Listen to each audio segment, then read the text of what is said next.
All right. Well, this will be the review for the second exam, second midterm.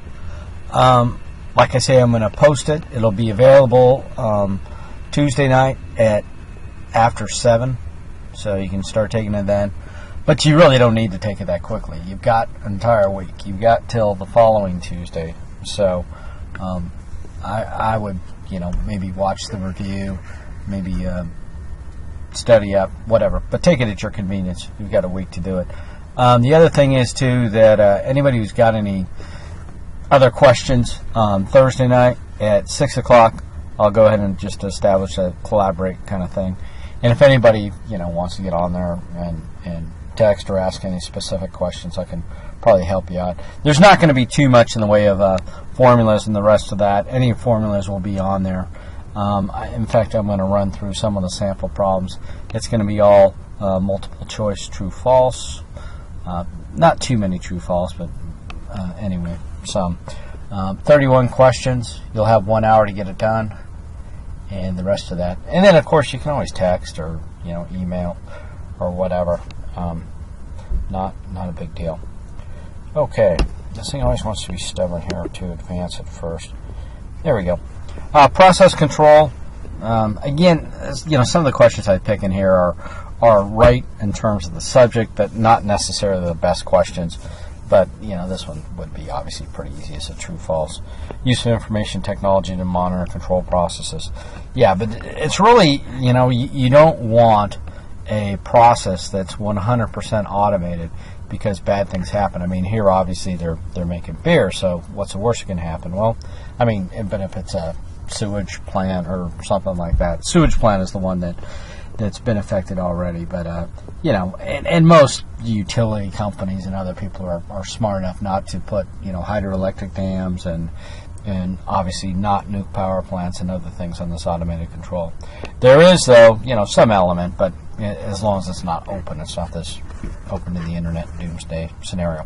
But anyway, the best systems are augmented. There's a man in the loop. So, but the power to be able to do this stuff, and believe me, even local water districts and other things. I went to a presentation, a guy who's got this all automated in terms of right there in Anchorage, where he's got a lot of the stuff on SCADA, supervisory control and acquisition data, is the industry term for this process control type stuff that's automated. But anyway, always remember to have a man in the loop, and that's how it works. So, this is a perfect example. Obviously you don't need two guys, and you don't need them staring at the video monitor. They obviously would be, somebody actually looking at things passing by, and electro-optical type system looking at it as well.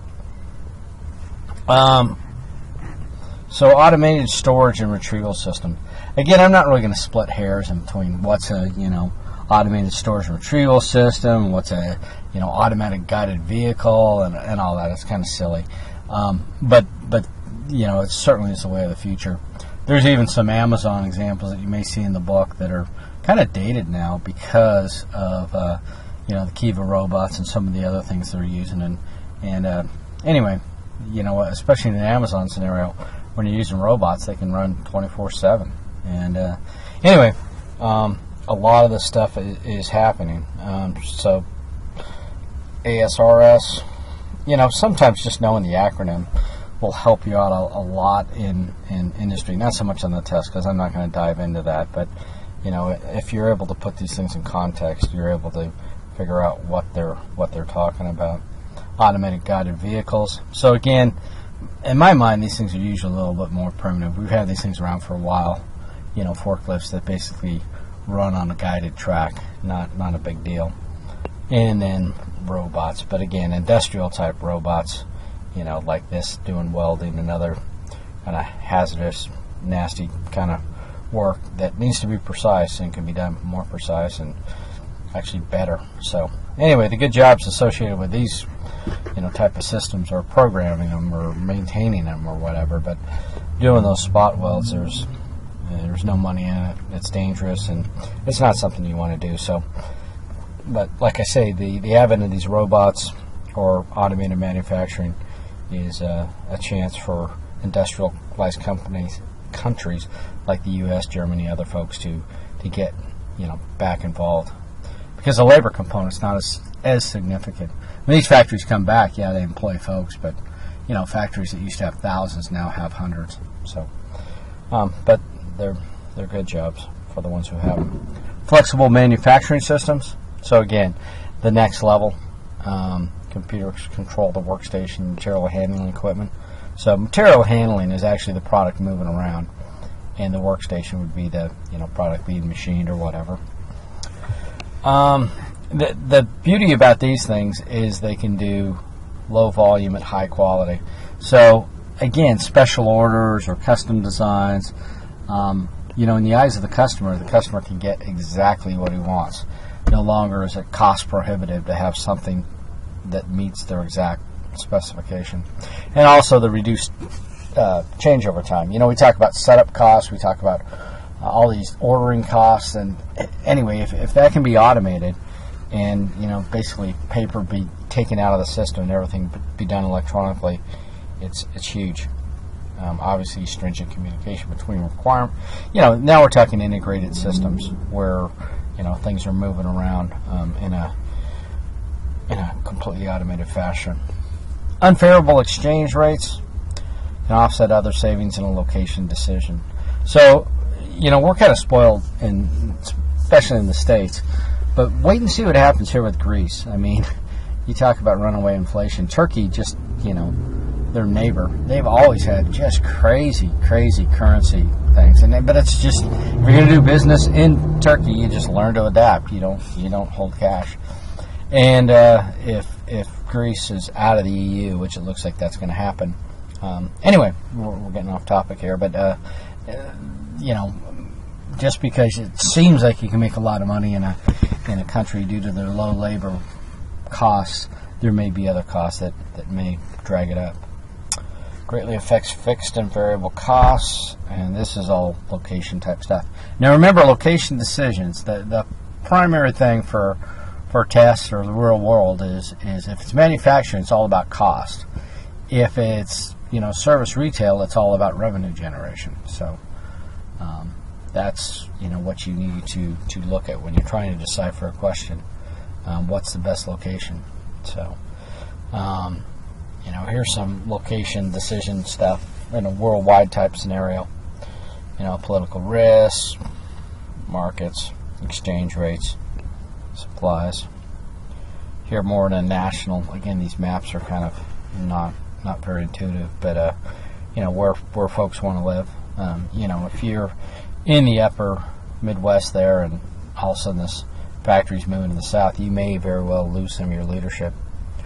But they might be happier down there to start out with. Labor availability, initiatives, and some of these initiatives and perks and tax benefits. Some of these places like New York is now trying to play catch up, where they're offering zero taxes for a while, but it's too little, too late. That state is just has a reputation as a high tax state, so it's at a serious disadvantage in terms of manufacturing for any kind of new facilities.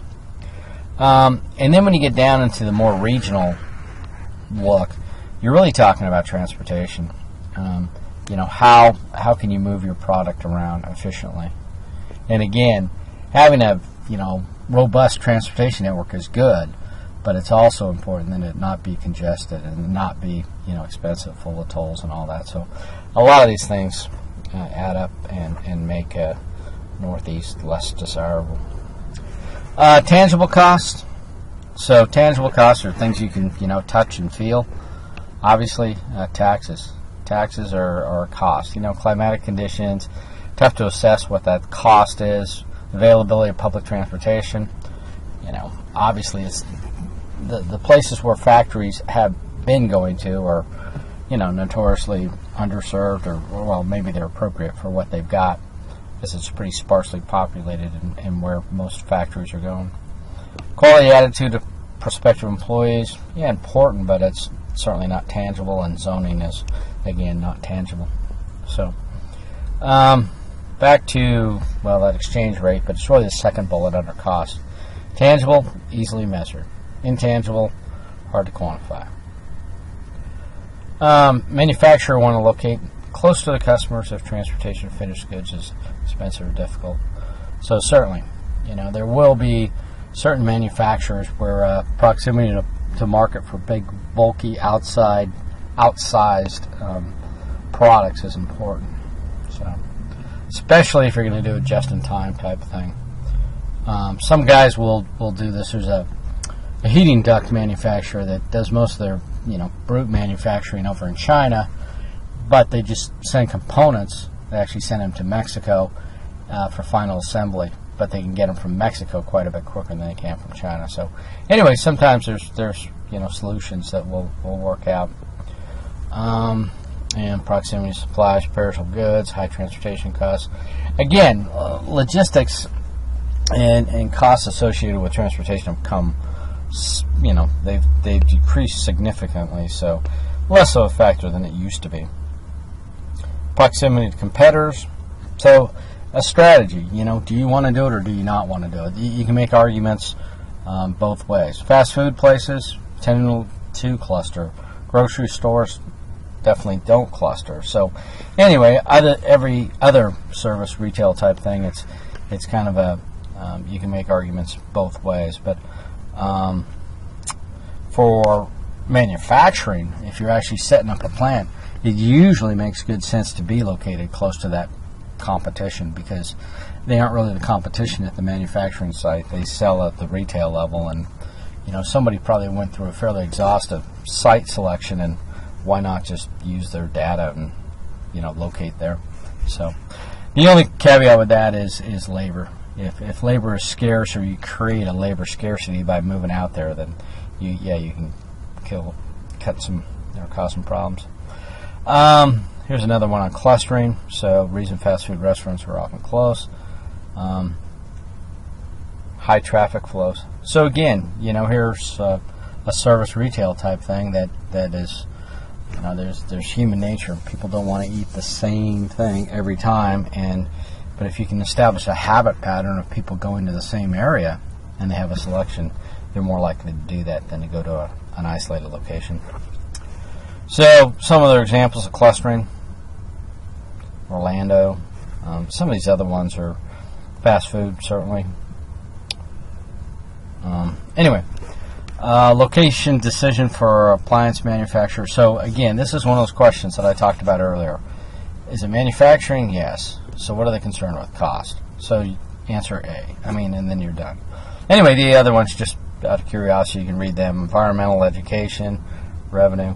Revenue would be service retail.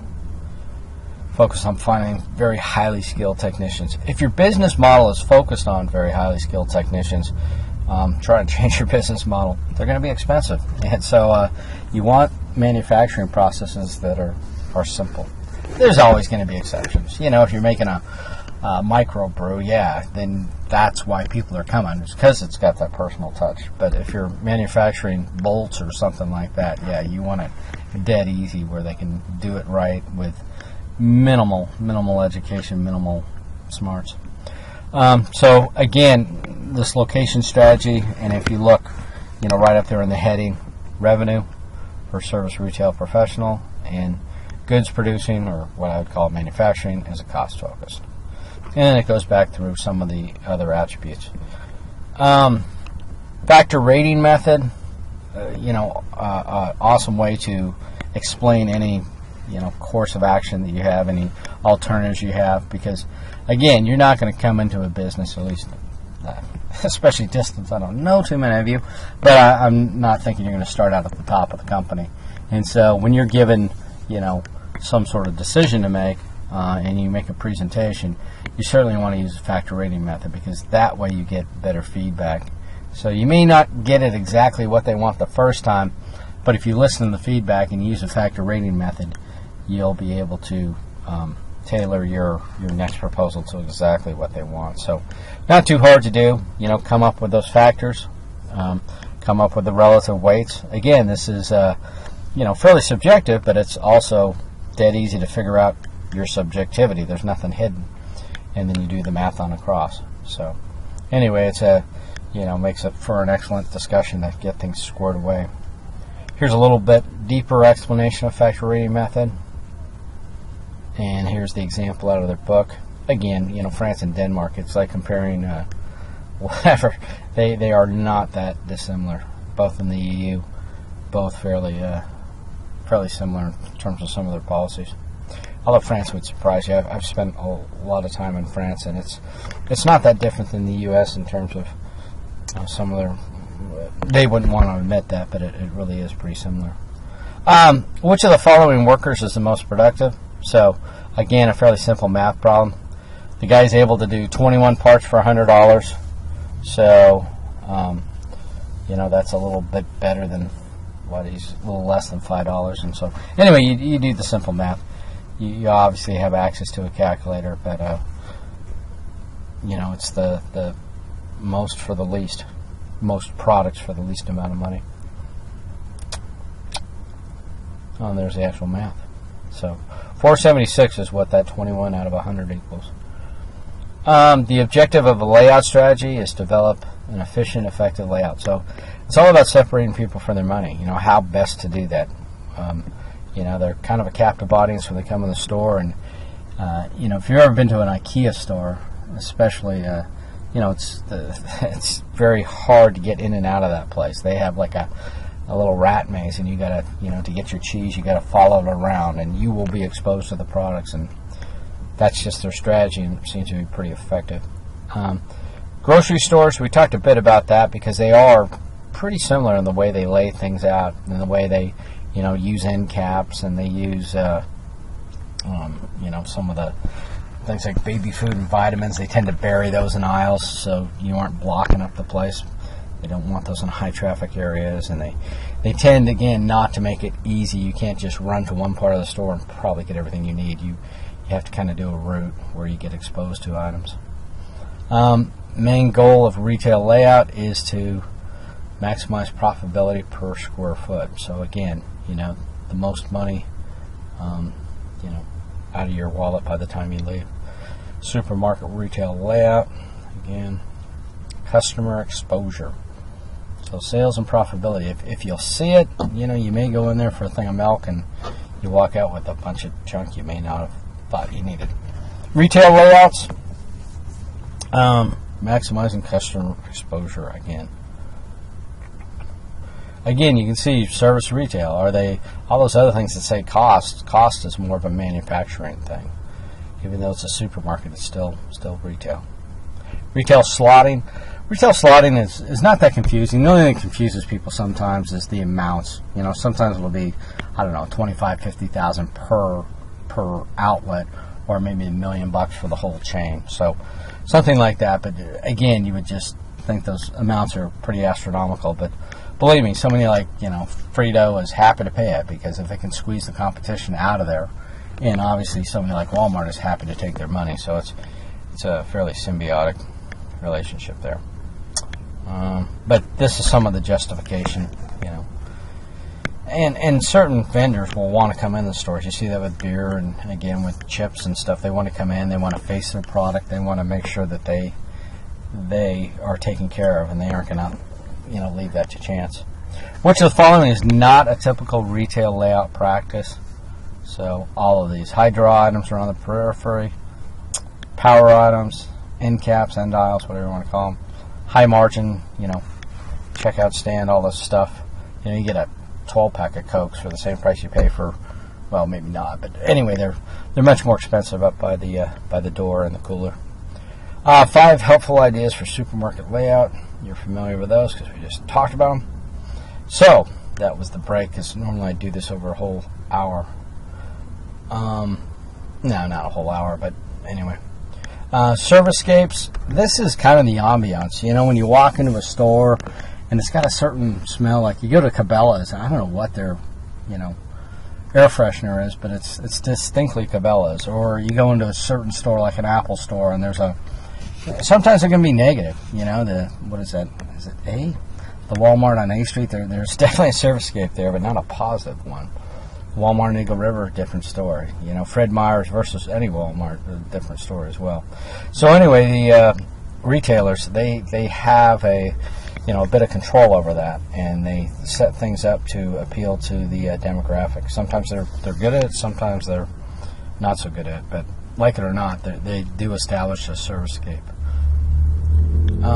Warehousing and storage layouts. So, trade-offs between handling costs and costs associated with warehouse space. You're interested in cubing the thing out. You're not just thinking on square footage, you're thinking in the vertical as well. So the full volume. So what that's going to lead to is random stocking, where actually computer programs figuring out how to maximize that stockage. Material handling costs, so basically forklifts, other items drawn around, all kinds of costs, though, that if you want to broadly define it, they're talking the storage, the outgoing transport, all that, minimizing damage and spoilage, which is kind of a oxymoron when you're talking forklifts. But anyway, which of the following requires an information system to provide inbound? Okay, so in order to do cross-docking, you need to know what the product is that's coming in. Basically, you don't want that product to even be placed on any shelves. It's not going in a warehouse, it's going in a distribution facility. So in one door and out the other. And that's cross-docking. So that's why you need that info on what's coming in and what it's going out on. Sort of like FedEx does this, but this is with any products. FedEx obviously does it with packages. So, yep, distribution centers, because they really aren't going in a warehouse. They're just going across on a floor. There's a visual RFIDs, so radio frequency ID tags. GPS on the truck, so you know when the truck's coming. All the rest of that. But it's very system, communication intensive to pull it off correctly. Design and effective capacity. So remember, efficiency, effective capacity. Design is theoretical. So design is not something you want to be measured against. In fact, it's not how you want to run an operation. If you're running something at maximum design speed, you're not doing any maintenance. That equipment's going to fail at a certain point. Your people are being basically worked to death. There's no brakes, no brake allowance, none of that in design capacity. Effective capacity is more realistic. So specs to achieve given current operating constraints. And operating constraints are, hey, people get breaks, machinery is shut down periodically for servicing, and the rest of that. So it's going to be lower than design capacity. So when I talked about efficiency and effective capacity, and then utilization and design capacity. Here's a quick example. Again, this was on the previous slides, but you can see that the efficiency is you're going to look better if you're looking at effective capacity versus design capacity. We also talked a little about diseconomies of scale. There's usually going to be an optimum size for any sort of endeavor based upon a balance between fixed and variable costs. So you can make things too small where the fixed costs will just eat you alive, and then usually as volume increases, those fixed costs are amortized over more units. But if you get to a point where you're outstripping demand, now you're needlessly have excess capacity. Okay, so when we're looking at integration, this is an integration question, right? Fried chicken restaurant acquired feed mills. So the chicken place is down at the retail level. They're getting feed mills that are basically behind them in the supply chain. So that means backwards, right? Yep, C, backward integration. So, it can be done for a number of reasons, but again, it kind of takes you out of your core competency. Let's say like the flour milling example. They must be very good at flour milling if they're, considering expanding. But, do they know much about farming? Do they want to limit themselves to, being their own supplier for farming? If their farms happen to fail, they may not have the option of going to another, wheat farmer, or if they get down to the retail level, are they now going to alienate some of their stores? You know, if they have their own brand that's competing against them. So there's some issues. You know, it can work out, but it can also make it more difficult. Or can improve cost quality, but requires capital and management skills. Yeah, and if there's a lot of technological change, again, you're spreading yourself thinner and you're trying to keep track of more items. Or you're possibly getting tied to a technology that, you know, is kind of a dinosaur and you'd rather move on and jump on the new thing. But now you've got this factory that's producing parts that are no longer popular. Drop shipment. What you do here is you get a big item, you generally, rather than go through an intermediary, you ship it directly to the customer. So, you know, this sounds pretty straightforward, but it's fairly revolutionary. I mean, it's been done for a long time, but if you get somebody like Amazon, where they essentially do drop shipping, but on a huge scale, the beauty of that is you don't have inventory. The manufacturer, you know, they produce it and they send it directly to the customer. It doesn't go, if you're selling the stuff, you're never even taking title to it till it's sold. So it's pure money. You're not incurring, you're not having to insure it, you're not having to finance it, you're not having to worry about whether people want it. You know, obviously you're trying to market it, but if people don't want the product that you've got out there for sale, it's not costing you anything. So it's a beautiful way of doing it. Furniture maker, dining room set, directly to the end consumer. So that is drop shipping again. So postponement, we didn't talk, well, we have talked about that, but there wasn't a question on that. Postponement means delaying modifications until later in the supply chain. So again, if you're HP and you're producing printers, if you vary the voltage standard where you have certain printers that are designated for, European, 220 voltage, and you put that plug in there versus, and then you also have ones that go to the U.S. market for 110. It might be easier just to put an extra plug in there, and make it a dual voltage item, and that way you've postponed any modification. Or if there does need to be a modification where it takes a different cord, like say the Great Britain ones, the UK that uses huge plug that is probably pretty expensive. Anyway, if you can make that, once the things are actually arrive in the UK, they shove one of those big plugs in the box, or they give it to you later. Anyway, as long as you keep, as long as you keep parts, and not specify and differentiate them, it's far easier to move them around in the supply chain. Once they become only applicable to a certain market, you don't have the same flexibility. Pass-through facility, not a whole lot different than a cross-docking situation. Function of inventory, so decouple. So again, if you've got an assembly line and you run out of parts, your assembly line is coupled to that inventory, which is not a good thing. What you want is you want enough inventory, and just enough, to provide some safety stock, or has safety stock, so you don't run out, and that way the processes stay decoupled. And then quantity discounts, not always, and hedge against inflation in certain cases. But again, if you can not actually take delivery of the product, or just make a commitment to buy the product rather than actually take the product through like a futures contract or options, that's a better way of proceeding. ABC analysis. We talked about ABC. It's basically splitting up your inventory into very important versus medium importance versus not so critical, and based upon dollar volume though. So anyway, dollar volume, not just the volume, not just the numbers, but the actual numbers multiplied by the price. So A, B, and C. The example from the slides. You can see, 50% are down in the C category. Graphically,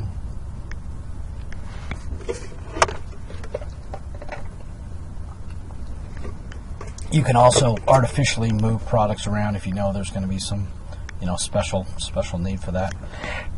Pardon me.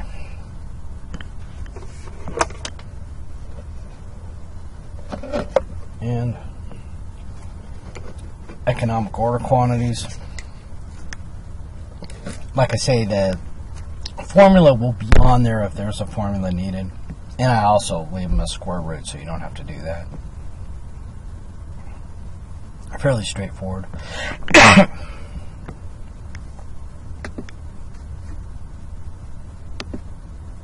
Outsourcing. Now we're not necessarily talking outsourcing the production. We're talking about, legal, logistics, accounting. So it can be production, but production is more dangerous. That's subcontracting.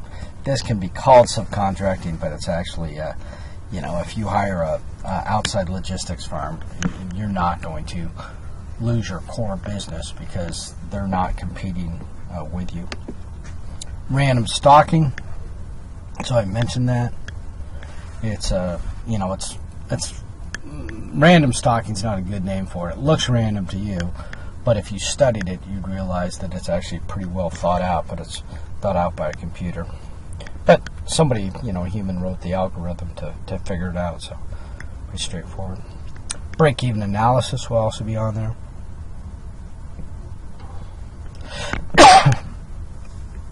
Break-even analysis, obviously you want to move as far to the right as possible, assuming you have demand for that.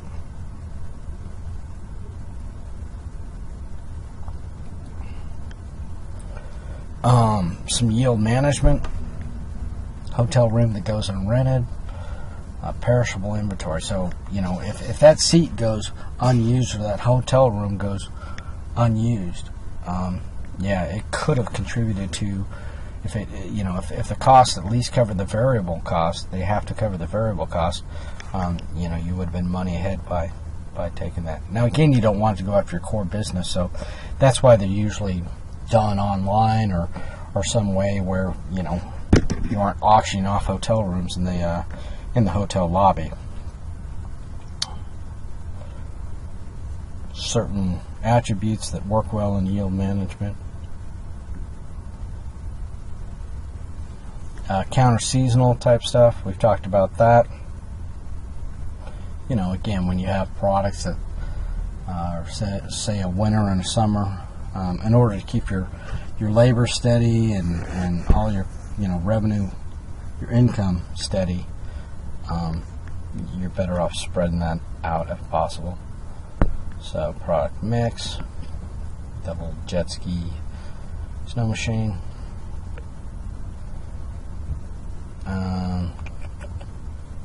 Another one on yield management, different classes of customers. So again, where this is often used in airlines and hotels, it's often business travelers that are less price. They'll often wait till the last minute to buy tickets because it makes more sense from a business perspective, where a tourist may buy tickets months ahead of time to save money. The matrix for yield management. Master production schedule. We haven't talked too much about this yet, but master production schedule, what they do is they obviously changes at the last minute are not welcome. So you freeze the schedule that is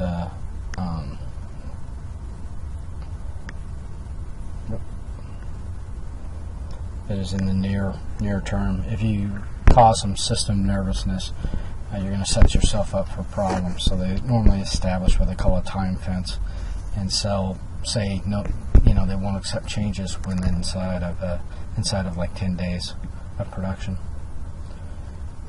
MRP, I'm sorry. Time fences. All right, so that's kind of an overview of the test. Again, on the actual test, there'll be 31 questions, so a few more. You'll have 1 hour. You'll have 1 week to get it done. Obviously, once you start, you got 1 hour. Make sure you print off the handout. It'll be fairly easy to enforce that because that will be the handout, the attachment will have the password So I'll have that in a couple locations for you. Again, your first opportunity to take it is Tuesday night at 7 o'clock.